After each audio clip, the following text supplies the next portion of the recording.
Hello दोस्तों, कैसे हो आप सभी का हार्दिक स्वागत है हमारे यूट्यूब चैनल अंशुरत क्लासेस में।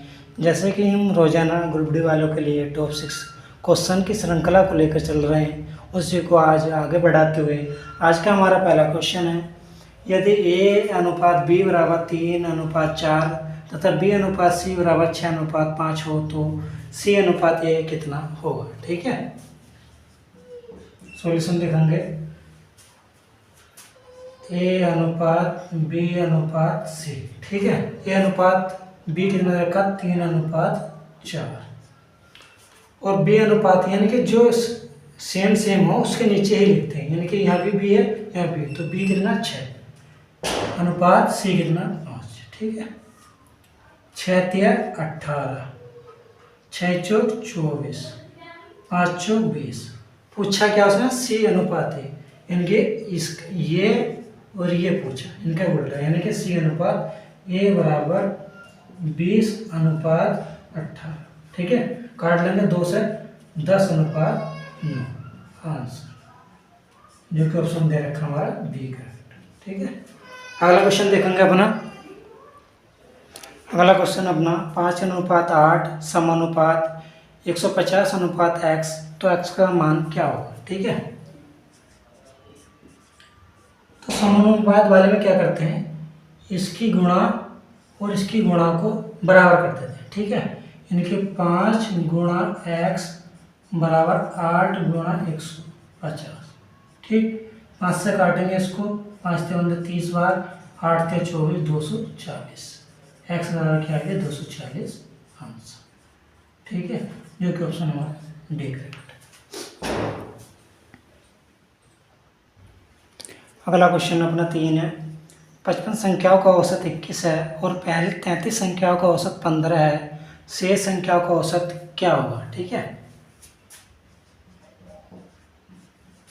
औसत बराबर होता है हमारा कुल योग बटे कुल संख्या। ठीक है, यानी कि उसने दे रखा 55, ये टोटल है, बराबर पहले 33, तो अगली कितनी बची होंगी, 55 में 33 गए 22, अगली संख्या 22 ही तो बची होंगी। ठीक है, इन 55 का 5 से काट लीजिए, 11 से, 11 पंजे 55, 11 से 33, 11 दूनी 22।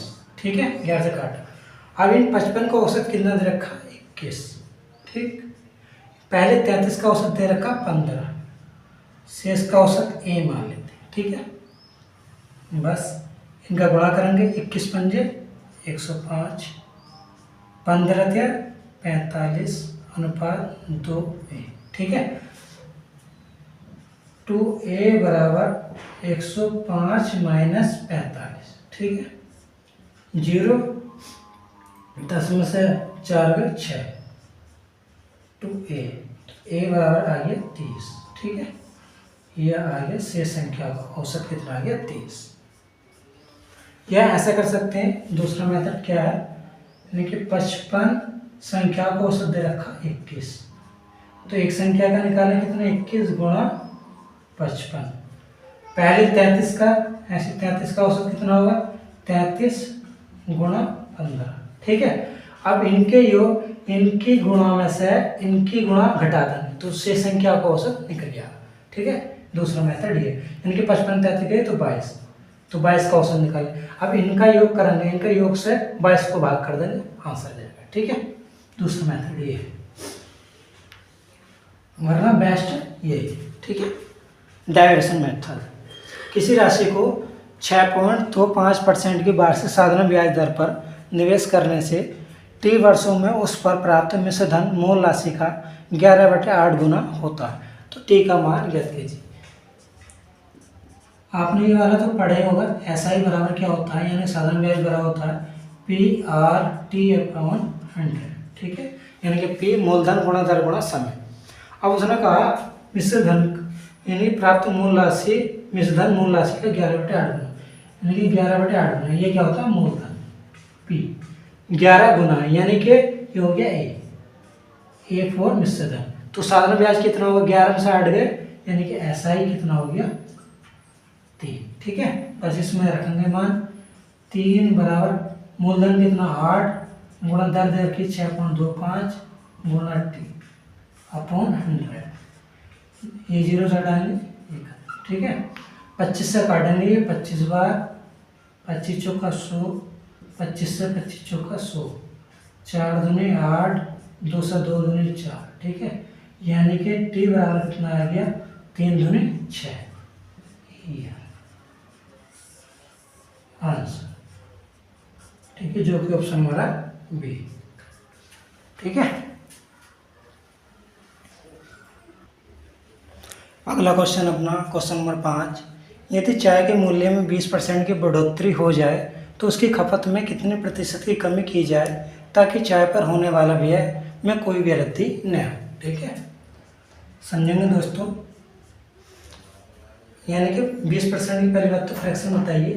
20% का मतलब होता है 1/5, यानी कि चाय के मूल्य में वृद्धि ऐसे होती है और खपत में कमी ऐसे होती है, ठीक है। 5 से 6 बढ़ गया मूल्य, ठीक है। क्या हो गया, 5 से 1 रुपये की वृद्धि हो गई, यानी कि 6 रुपये बढ़ गए। तो मूल्य में वृद्धि ऐसे हुई और खपत में कमी ऐसे होगी, ठीक है। तो कमी कितनी की करें, 1 की। किस पे करेंगे, 6 पे। 6 पे तो खपत ही तो हमें कम करनी है, जिससे भी यानी कि खर्चा नहीं बढ़ना चाहिए, बटे 6 गुणा 100 बराबर 100/6, यानी कि 16 से ही 2/3%, आंसर ऑप्शन हमारा सी, ठीक है। आइए समझ में आया होगा। 6 से काटेंगे तो देखो 6 के 6 कितना बचे, 40, 4 बचे 40 हो के, 6 से 36, 4 बचे, 4/6 बचे, तो 2 2 4 2 3 6, ठीक है। इसको काटेंगे तो 16 से 2/3%, आंसर। अगला क्वेश्चन है, एक वर्ग का विकर्ण 8 रूट 2 सेंटीमीटर है तो उस वर्ग का क्षेत्रफल क्या होगा, ठीक है। तो एक तो विकर्ण बराबर होता है, विकर्ण क्या होता है, a√2। तो a√2 की वैल्यू क्या दे रखी है हमें, 8√2, ठीक है। तो √2 से तो √2 खत्म, यानी कि a बराबर आएगी 8। अब वर्ग क्या होता है, जिसकी चारों भुजाएं बराबर, यानी कि ये है, ये भी है, ये भी है, ये भी है। तो इसका क्षेत्रफल का फॉर्मूला क्या होता है, क्षेत्रफल का फॉर्मूला होता है a²। तो a की वैल्यू कितनी, यानी कि भुजा की वैल्यू कितनी, 8 गुणा 8 बराबर 64 सेंटीमीटर स्क्वायर, ठीक है, जो कि ऑप्शन हमारा सी। या डायरेक्ट एक फॉर्मूला भी है क्षेत्रफल निकालने का, अगर विकर्ण दे रखा हो तब उसका क्षेत्रफल का फॉर्मूला क्या है, क्षेत्रफल वर्ग के क्षेत्रफल का फॉर्मूला क्या होता है, विकर्ण का स्क्वायर बटे 2, ठीक है। विकर्ण क्या दे रखा, 8√2 का होल स्क्वायर बटे 2, ठीक है। तो 8 का वर्ग कितना होगा, 64, और √2 से ये वर्ग खत्म, 2/2, 2 से 2 खत्म, यानी कि 64 सेंटीमीटर स्क्वायर, ठीक है। डायरेक्ट फॉर्मूला ये क्षेत्रफल निकालने का, अगर विकर्ण दे रखो। आई होप समझ में आया होगा।